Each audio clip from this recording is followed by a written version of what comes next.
Hello අද ඉකෝස් of travel අපිත් එක්ක යමු කුරුණෑගල තියෙන තවත් ලස්සන තැනක් බලන්න.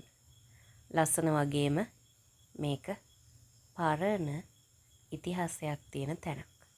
ඒ තමයි කුරුණෑගල රෑනගල රජමහා විහාරය. ඉතින් අද යමු රෑනගල පන්සල බලන්න. කුරුණෑගල තියෙන ලස්සන ලොකේෂන් එක තියෙන පන්සලක් තමයි මේ රෑනගල පන්සල කියන්නේ. පාර ගාවේ ඉඳන් පඩිපේලියක් දිගේ කන්දක් නැගගෙන යන්න තියෙන්නේ. වටපිටාව ලස්සනයි. අපි නම් පොඩ්ඩක් අවුව තියෙන වෙලාවක මේ ගියේ. මේ පඩිපෙළ උඩට නැගගෙන ගියාම අපිට වටපිටාවේ බලා ගන්න පුළුවන්. හරිම ලස්සන පරිසර පද්ධතියක්. ඉතින් බලමු ඒ ලස්සන කොහොමද කියලා. බයික් එකේ හතර වටේ ඇවිදලා දැන් අඩි 10ක්වත් පයින් යා ගන්න බෑ. ඒ තරමට හති. හරියන්නේ නැහැ. මගේ ඊළඟ හීන වලට යන්න නම් මට මේ මගේ මහන්සිය අඩු කරගන්න වෙනවා. ඔන්න ඔය වගේ ලස්සන වීව් එකක් පේනවා. පන්සලට යනකොට තනිකර මේ පන්සල පිටලා තියෙන්නේ ගල් තලාවක් උඩ.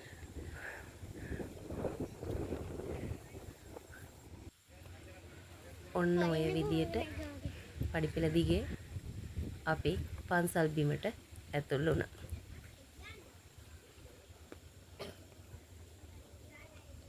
මේ පන්සලට ඈත ඉතිහාසයක් තියෙනවා. මට මේ වීඩියෝ එක ඇතුලේ ඒක පැහැදිලි කරන්න බෑ. ටයිම් එක මදි. මම ඩිස්ක්‍රිප්ෂන් එකේ ඒ ගැන සඳහන් කරන්නම්.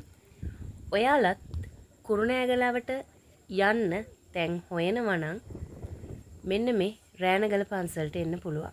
පන්සල වැඳලා වටපිටාවේ තියෙන ලස්සනත් බලාගෙන පුංචි වෙලාවක් නිස්කලංකව ඉඳලා එන්න පුළුවන් තැන.